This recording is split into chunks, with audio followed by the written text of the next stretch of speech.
Em 28 de dezembro de 1895, Paris assistiu à primeira exibição pública do cinematógrafo, mas nem seus próprios idealizadores, os irmãos Lumière, acreditavam no sucesso daquele aparelho inicialmente projetado para a pesquisa científica de movimentos.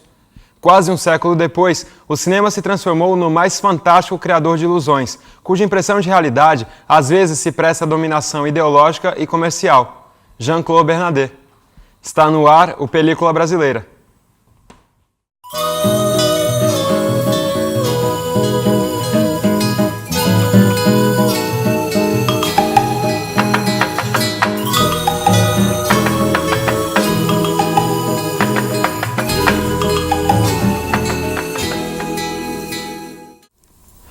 Nosso tema de hoje é a restauração como resgate da memória do cinema brasileiro. Para debater esse tema, temos aqui conosco o pesquisador da área de comunicação e professor João Elias. João, obrigado por ter aceito o nosso convite. Eu que agradeço. E também conosco está o cineasta e pesquisador da área de cinema, Givago de Oliveira. Obrigado, Givago. Obrigado a você. Reparar, recuperar, consertar, pôr em bom estado. Um país que não preserva seu passado, seu patrimônio, compromete o seu futuro? Em meio a essas dúvidas, restaurar é a solução? O acervo de grandes diretores brasileiros pouco a pouco vem sendo restaurado. Diretores como Glauber Rocha com o filme Terra em Transe, Nelson Pereira dos Santos com o filme Vidas Secas e Joaquim Pedro de Andrade com o filme Macunaíma. Qual a diferença entre preservar e restaurar? E qual a importância para o resgate da memória cinematográfica brasileira? Então, preservação é você deixar o material da melhor maneira que ele possa ficar em termos de acondicionamento, para que ele se deteriore pouco. Remasterizar o filme, então vamos pegar um filme velho, antigo, filme de 30, 40, 50 anos. O que é remasterizar o filme? É recopiá-lo em intermediários para possibilitar que ele seja recopiado e reexibido. Restaurar, para mim, é voltar à origem. Voltar à origem, para você ficar o mais próximo do que era a origem, só dá para ser feito eletronicamente, com as ferramentas de restauração digital. Você consegue eliminar uma grande quantidade, dar uma restaurada no áudio, ou seja, tirar chiados de base, reequalizar, fazer um novo ótico. E digamos, aí esse negativo que vai para o mercado passa a ser o filme novo, com negativo novo, com som novo, que você pode recopiá-lo várias vezes, e limpo. Os americanos preservam tudo, todas as bases, as pistas, né? Por quê? Passa 50 anos, eles remasterizaram agora uma grande quantidade de títulos para o DVD. Agora vão começar a remasterizar tudo para o DVD HD. A consciência de preservação e a consciência de memória é perto de zero. Futuro é incerto, né? Porque, na verdade, é toda essa situação que eu desenhei agora. Depende muito de uma conscientização, mas aqui no Brasil conscientização só veio pela lei, né? E com aperto. Conscientização individual não existe. E aí, daqui a 50 anos, a gente vai chorar que a memória brasileira não foi preservada, como a gente chora hoje um material de 50 anos atrás. Vivemos num período em que o trabalho de nossos cineastas conquista parcelas cada vez maiores de público, com uma produção diversificada e renovada. João, é necessário assegurar que obras de grandes nomes como Glauber Rocha, Nelson Pereira dos Santos e Joaquim Pedro de Andrade sejam recuperadas, resgatadas e difundidas? Sem dúvida, o cinema tem sido um importante instrumento para a recuperação da memória, né? Ao fazer um filme sobre um fato anterior ao nosso, isso é sempre importante para que a sociedade tenha conhecimento, mesmo que seja por um aspecto ficcional e não documental. Então o cinema é um documento que resgata uma parte da história. Quando esse filme ele sai de circuito e ele não consegue se manter como uma produção, esse fato, essa memória vai se perder, tanto para a questão histórica quanto para a questão estética. Nós não conheceremos uma obra que é uma produção coletiva, que houve investimento da sociedade para que existisse, e isso é muito ruim para uma sociedade como a nossa, que é uma sociedade jovem, mas que tem já uma memória para contar desses 500 e poucos anos da nossa existência. Ok. Givago, e a sua opinião sobre isso? Eu concordo com o professor e eu digo que não só obras de Glauber Rocha ou dos grandes diretores já consagrados, mas também as pequenas produções, toda a manifestação cultural vista através do cinema corresponde a uma sociedade, uma época e aquele momento, aquele pensamento vigente. Então, desde do cinema da chanchada brasileira no começo da Vera Cruz, até a pornochanchada, que foi um movimento do cinema brasileiro que durante muito tempo foi renegado e criticado. Tem sim que ser feita a restauração desses trabalhos e mostrada ao grande público. Então é necessário quem financie esse tipo de atividade. Existe quem financie, né? Mas também não adianta você só restaurar a obra e guardá-la novamente. Isso tem que ser levado ao público, o que as distribuidoras não se interessam, porque os filmes novos realmente, mercadologicamente, têm mais saída. Mas a restauração, ela é demorada mesmo, se dá por esse processo, e eu vejo que cada vez mais o cinema tem ganhado a restauração, mas ele não tem ganhado, depois disso, uma utilidade.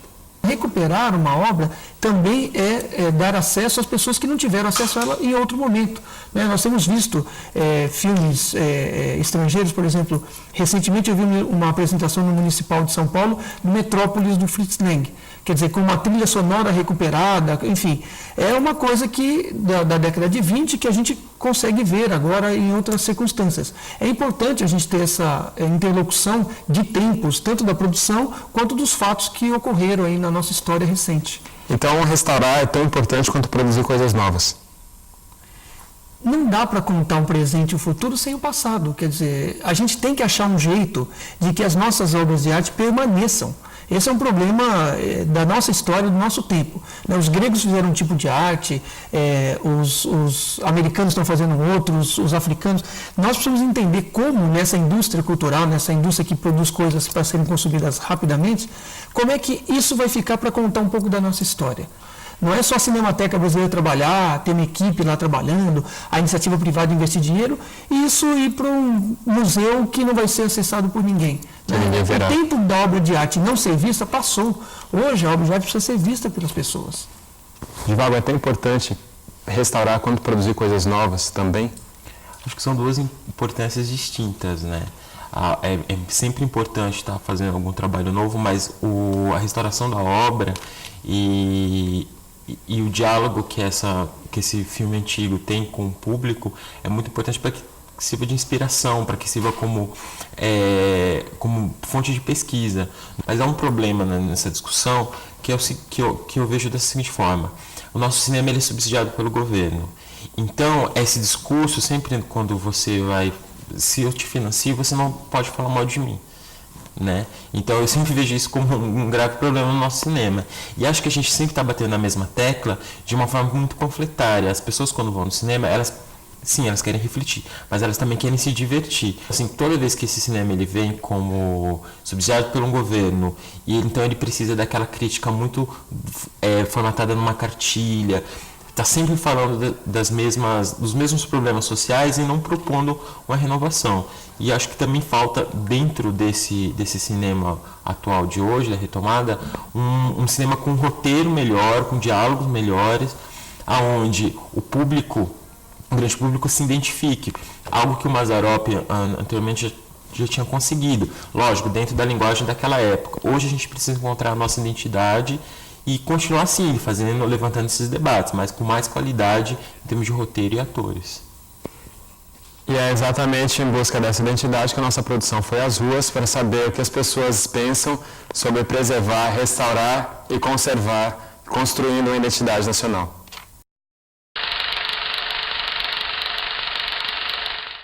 Porque tem muitos filmes antigos que não são assistidos pela sua qualidade, que, sei lá, por ter uma qualidade ruim, às vezes as pessoas não acham um filme bom, aí se for restaurado ele pode ser mais assistido. Voltar os filmes, ia ser recuperado, ia passar de novo e o pessoal ia poder ver, lembrar. Eu acho que falta no próprio cinema, na própria estrutura de cinema brasileiro, a maior divulgação desses filmes, de elevar mais o cinema brasileiro e deixar de lado um pouco o cinema estrangeiro.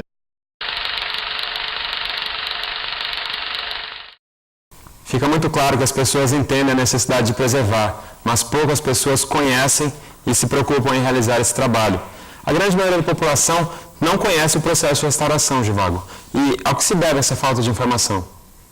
Acho que é uma questão cultural e educacional, e eu não acho que seja responsabilidade da sociedade ela tem que sim que cobrar, porque afinal é feito com dinheiro do público, os filmes e a restauração. Mas é papel dos profissionais da área de cinema, dos intelectuais e principalmente do governo. O governo normalmente joga essa responsabilidade para cima da população, mas não acho que seja dela. Tem que ser feito sim a restauração, tem que ser disponibilizado para essa sociedade e ela tem que só ir lá e assistir o filme. Agora, quando você chega no restauro, aí é um outro problema, porque é o seguinte, é uma atividade muito especializada. Quer dizer, o grande público não vai participar disso. Na verdade, o que a gente tem que fazer é um trabalho para que as pessoas gostem do cinema nacional e que elas queiram preservá-lo, para que isso faça parte de um sistema de produção e de conservação, e que envolve a sociedade civil, a iniciativa privada, o Estado, né, todos têm que fazer. Porque no Brasil também todo mundo fala assim, qualquer problema corre para o governo. E no caso da restauração, é a ponta da coisa, tá certo? Porque nós aprendemos a guardar livros, né? Há mais de 1000 anos, 2000 anos, a gente tem grandes bibliotecas.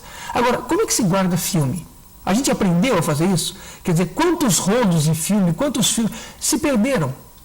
Queimou, a empresa mudou, quer dizer, a Vera Cruz, o que é que foi preservado da Vera Cruz? Da Atlântida, da Cinédia, o que é que a gente preservou? Se você fala que a Cinemateca Brasileira consegue guardar os nossos filmes, o Museu da Imagem consegue? Consegue? Não.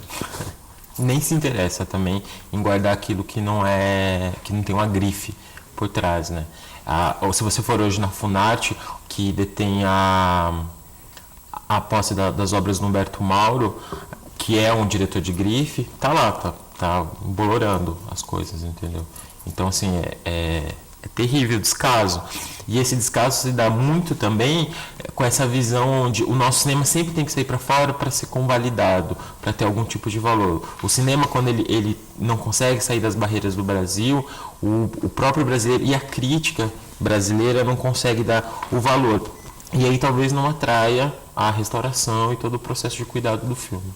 E aí cai naquela equação de que aquele filme que é bom de público não é bom de crítica, e o que é bom de crítica nem sempre vai bem nos cinemas. Exatamente.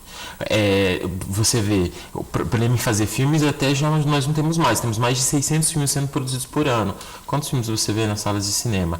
E aí uma questão, esses filmes são bons, o produtor hoje do cinema brasileiro, ele não precisa se preocupar com o público, o filme dele vai ser feito, o governo vai pagar. Quer dizer, se esses filmes têm qualidade, particularmente eu pesquiso o filme, eu tenho assistido e não são de qualidade. Chegou a hora da nossa agenda cultural e eu vou deixá-los na companhia de Marcos Souza e ele vai dar dicas do que há de bom nessa semana. Olá, Jaime, e olá para o pessoal do Película Brasileira.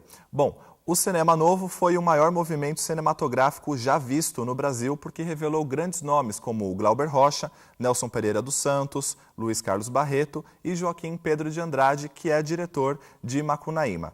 E essa é uma das minhas dicas de cinema de hoje. O filme foi extraído do romance de Mário de Andrade e se apresenta como uma ressurreição mitológica do anti-herói brasileiro, perfeitamente adaptado para as grandes telas do cinema no final dos anos 60, já que o filme foi lançado aqui no Brasil em 1969. E segundo o próprio diretor, Macunaíma conta a história de um homem que foi comido pelo Brasil, no sentido de que é um herói preguiçoso e sem caráter nenhum.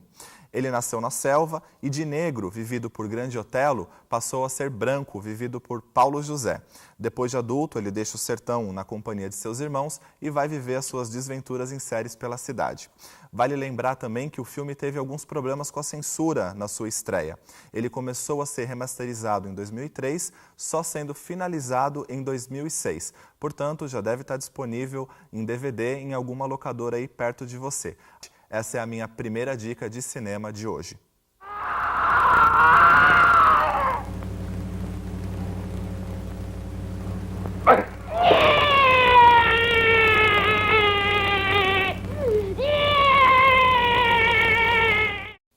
E a minha segunda dica de cinema de hoje é Noel, Poeta da Vila, que é o primeiro longa-metragem de Ricardo Van Steen. O filme é inspirado na obra Noel, uma biografia de João Máximo e Carlos Didier, e conta a história dos seus últimos 5 anos de vida. Ele reproduz a história do compositor, que estudou medicina, era branco de classe média, mas que preferia a companhia dos amigos negros que morava na favela. Entre juras de amor e samba, Noel viveu sua vida com muita irreverência e também conviveu com outras personalidades do samba que são retratadas brevemente no filme, mas que nem por isso deixa de ter o seu brilho especial. O filme é protagonizado pelo ator Rafael Raposo, que tem uma semelhança incrível com um poeta e que também não deixa a desejar na sua interpretação. O elenco também traz Camila Pitanga e Lidiane Borges, que vive a esposa do compositor. E para os fãs de Noel vai uma boa dica. Vale a pena esperar pela subida dos créditos. Tem uma surpresa muito especial lá. Ele era feio, mas tinha lábio. Você merece o melhor samba da história. Ceci, a dama do cabaré. Bom, essas foram as minhas 2 dicas de cinema de hoje. Espero que vocês gostem. Belas dicas, Marcos. Mas o primeiro bloco do Película Brasileira está chegando ao fim, e lembrando a vocês que estão assistindo que você pode mandar suas dúvidas e sugestões para pelicula@brasileira.com.br. Antes de encerrar, eu deixo uma pergunta para os nossos convidados. A sociedade enxerga o cinema brasileiro como fonte de difusão da nossa cultura? Vocês respondem no próximo bloco. Nós já voltamos.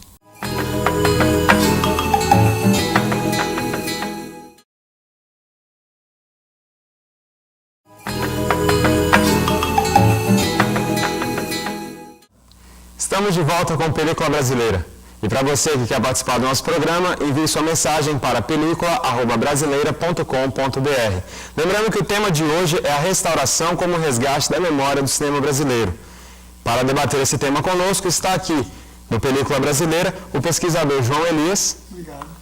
E também o cineasta Divago de Oliveira. A sociedade enxerga o cinema brasileiro como forma de difusão da nossa cultura? Sem dúvida. As gerações que têm 60 anos e menos viu a realidade brasileira no cinema. Viu na chanchada, viu com os filmes da Vera Cruz, viu com o Cinema Novo, viu na porno chanchada e vê no cinema da retomada. Quer dizer, o viés nem sempre é o mesmo. O foco do cinema nem sempre é o mesmo em função, inclusive, do que o Divago falou antes, que o financiamento muitas vezes direciona a leitura que vai ser feita. Porém, o cinema brasileiro tem uma leitura bastante intensa e densa da realidade nacional. Então, os brasileiros não têm o cinema como uma forma de diversão tão grande, Nós nos divertimos mais com a televisão e com o cinema americano. Agora, o cinema brasileiro é uma fonte tanto para quem vai ao cinema mesmo, mas e também para quem, por exemplo, ensina. O cinema brasileiro se tornou uma fonte para uso para o ensino fundamental, para o ensino médio, porque ele retrata muitas das coisas que nós temos vivido. Mas o público, eu vejo que muitas vezes ele se incomoda muito no que ele vê, principalmente a classe média, quando dá de cara com cinema, como o cinema Sérgio Bianchi, que é o do Cronicamente Inviável, e se incomoda. Existe hoje uma crítica em volta do cinema brasileiro que ele fala sempre dos mesmos temas, da violência, que na verdade fala sobre a realidade que se vive. Então o artista acaba retratando isso. É interessante que ele realmente retrate essa sociedade, só que é interessante também que ele busque novas linguagens para falar sobre esses temas. Que às vezes, já que é meio monotemático, aí é sempre as questões sociais, então que encontre outros temas ou outras formas de falar dessa sociedade. Vocês acreditam que a restauração ela começa a abrir novos horizontes para aquele espectador que assiste o filme e tem vontade de procurar a obra que foi baseada? Por exemplo, quem assiste O Padre e a Moça vai atrás de ler o poema que inspirou? Ou Macunaíma ler o livro que inspirou o filme? Os livros e os filmes, as pessoas leem o livro, veem o filme, leem o livro. Agora, para nós, que somos uma sociedade basicamente audiovisual, muitas vezes o filme é inspiração para que as pessoas leiam. Então, por exemplo, Carandiru, poucas pessoas leram o livro do Drauzio Varela, mas ao ver o filme, o livro ganhou um impulso. né? Há filmes que se tornaram enredos que viraram uma literatura. Então isso é importante para que essa relação entre o cinema e as outras obras, principalmente a literatura, essa relação se intensifique. Se você recupera uma obra importante, né, que tem como referência uma obra da literatura brasileira, ou portuguesa, ou de outra natureza, é importante porque você vai estabelecer esse diálogo, ou restabelecer se ele foi cortado porque a obra não estava disponível. Então, é possível que a restauração abra novos horizontes. Abre novos horizontes e, como o professor falou, recentemente a gente tem percebido que várias obras literárias que eram completamente esquecidas ganharam reedições devido à adaptação. João, então tudo isso contribui para a formatação de uma nova identidade cultural brasileira? Nós vivemos uma fase dramática da nossa cultura. A TV não está sendo capaz de construir essa identidade, né? Ela basicamente retrata determinadas áreas do Brasil. O cinema teria uma capacidade maior para fazer isso se ele conseguir ir além do estereótipo que muitas vezes lhe é apresentado. Então, se nós conseguirmos, como, por exemplo, o que alguns chamam de cinema pernambucano, conseguiu fazer alguns retratos de algumas questões que são de Pernambuco, mas também são de outras áreas do mundo, do Brasil, do mundo, isso contribuirá para a gente entender melhor como é que é o funcionamento dessa sociedade meio caótica, muito desigual, que é a sociedade brasileira. E evidente que o trânsito entre as obras já realizadas e não vistas, isso é preciso sempre a gente dizer, quer dizer, as obras do cinema brasileiro não foram vistas por nós. Né? Não só as grandes obras, como o Givaldo falou, as obras menores, que foram divertimento, basicamente, seja da época da Embrafilme, as pornochanchadas, seja das épocas anteriores, a Cinédia e tal, essas obras, elas têm algo a dizer sobre nós, sobre o nosso passado, sobre como é que a gente constituiu esse tipo de sociedade. Então, se a gente consegue restaurar essas obras e, ao mesmo tempo, continuar investindo, né, em obras que retratem um pouco essa sociedade um tanto caótica que é a nossa, nós certamente entenderemos melhor o que são identidades nacionais, ou, enfim, coisas que hoje em dia são até discutíveis, né? Alguns dizem que as culturas populares não existem mais, enfim. Mas o cinema é uma excelente forma de fazer um retrato dessas coisas e fazer uma reflexão sobre isso, sobre as perspectivas que temos, inclusive.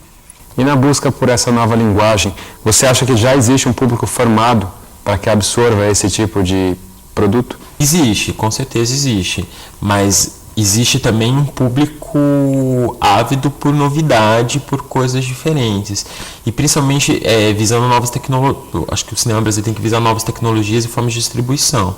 O Tropa de Elite foi um filme que recentemente mostra como o brasileiro, devido a questões econômicas, tem buscado o cinema de diferentes formas que não a sala de cinema, né? Então é preciso quebrar certas regras onde o filme precisa ser feito, exibido no cinema, uma janela de 6 meses para depois ir para a locadora.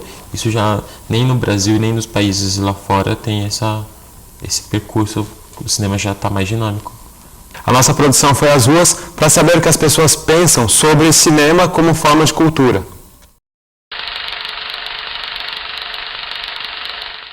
Para a classe social que tem acesso ao cinema, que infelizmente é bem pouca no Brasil, o cinema nacional é um produto interessante, um produto cultural interessante. O cinema não é diversão, o cinema é arte, é cultura. Afinal de contas, né?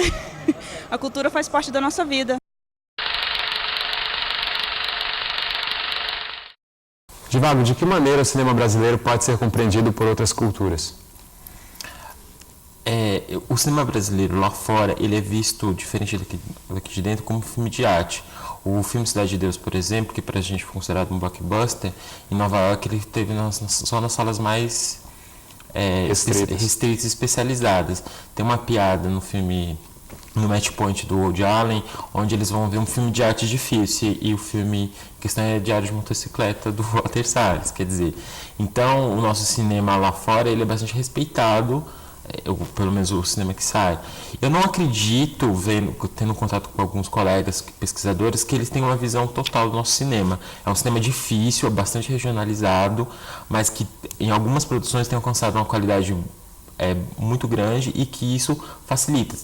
Central do Brasil foi um grande sucesso de bilheteria na Europa toda, o que mostra que o nosso cinema tem conseguido estabelecer um diálogo com outras culturas, mas ainda assim ele é bastante regionalizado, quer dizer, imagina traduzir Cidade de Deus, se você pegar e colocar a legenda em inglês, é bastante difícil mesmo. Realmente. Mas tem conseguido, com a qualidade imagética do filme, atingir de diversas formas o espectador. João, e falta universalidade aos nossos filmes? Você concorda com essa afirmação? Aparentemente não, né? O mundo pós-1970, o mundo da televisão, é um mundo muito parecido.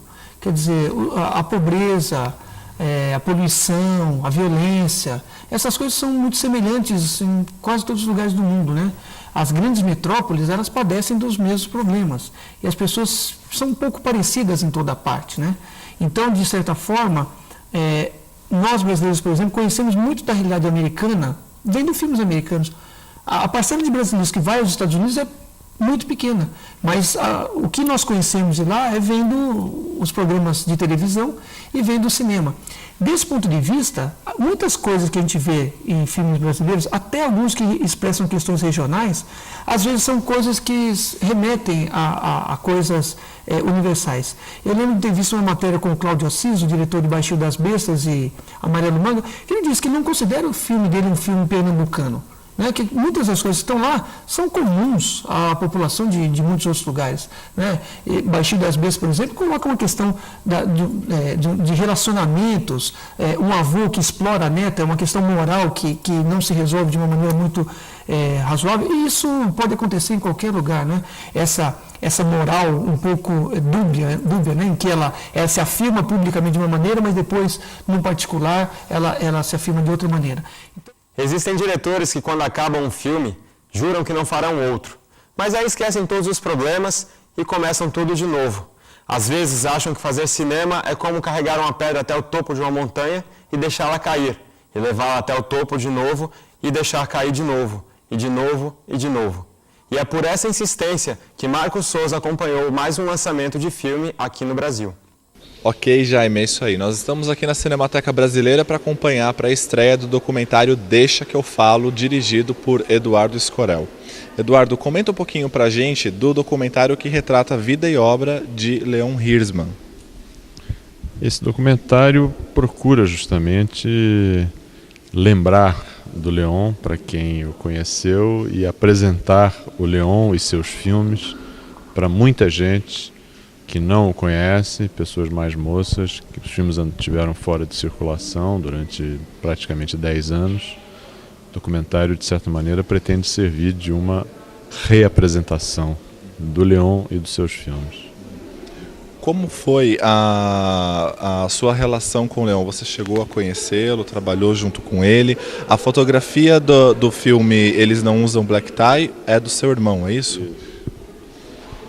Eu montei 3 filmes do Leon. Eu montei o Nelson Cavaquinho, depois o São Bernardo e o Eles Não Usam Black Tie. Conheci ele praticamente no início da minha carreira profissional, digamos assim. Eduardo, qual é a importância, na sua opinião, da restauração, a importância cultural da restauração do cinema antigo? Bom, o cinema é muito perecível, né? A película era muito perecível e as condições de preservação do acervo audiovisual brasileiro foram, durante muitas décadas, as condições foram muito precárias. Restaurar os filmes é essencial para que eles sobrevivam, para que eles possam ser vistos, né? Na verdade, grande parte desse acervo se perdeu quando o trabalho das cinematecas se iniciou, da própria Cinemateca Brasileira, na década de 50, grande parte do acervo do que tinha sido filmado no Brasil já estava perdido. Mas de lá para cá esse processo continua. E preservar e restaurar é a única forma de assegurar, pelo menos por mais algum tempo, a sobrevivência desse patrimônio audiovisual. Bom, agradeço muito a presença. Muito obrigado, Eduardo. E agora é com você, Jaime. E você que está interessado em assistir o filme lançamento dessa semana, mande um e-mail para película@brasileira.com.br e concorra a um par de ingressos. Com essa reflexão, a gente encerra o Película Brasileira. Eu gostaria de agradecer aos nossos convidados. Givago, muito obrigado pela presença. João Elias, muito obrigado pela sua presença.